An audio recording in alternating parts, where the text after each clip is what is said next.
தேவனாய் கர்த்தர் நல்லவர். ரட்சகர் இயேசுவின் இடையற்ற நாமத்துல அன்பின் வாழ்த்துக்கள்.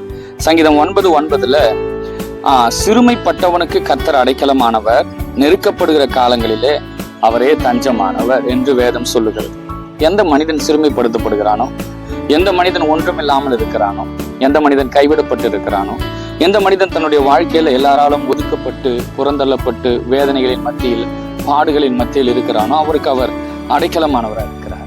வேதாகமத்துல யோசேப்பு என்கிற ஒரு வாலிபனை குறித்து நீங்கள் பார்க்கும் பொழுது பொய்யாய் குற்றம் சாட்டப்பட்டு செய்யாத தவறுக்காக அவன் சிறைச்சாலையிலே அடைக்கப்பட்டான். ஆனால் வேதம் சொல்லுகிறது, கர்த்தர் யோசேப்போடு இருந்தார், அவன் காரிய சித்தி உள்ளவனாக. அவன் எதை செய்தாலும் அதை தேவன் வாய்க்க பண்ணினாராம். சிறைச்சாலையிலே அவன் தலைவனாய் மாறினான். என் அன்பிற்குரியவர்களே, இன்றைக்கும் நம்முடைய வாழ்க்கையில மனிதனுடைய சூழ்ச்சிகளினால் நாம் சிறுமைப்படுத்தப்பட்டிருக்கலாம், கைவிடப்பட்டிருக்கலாம். ஆனால் தேவன் நம்மோடு கூட இருக்கும் பொழுது அவர் அடைக்கலமும் கேடகமுமா இருந்து நம்மை சகலவற்றிலும் மீட்டு பாதுகாக்க ரட்சிக்க வல்லவராயிருக்கிறார். இயேசுவின் நாமத்தில் ஆமென்.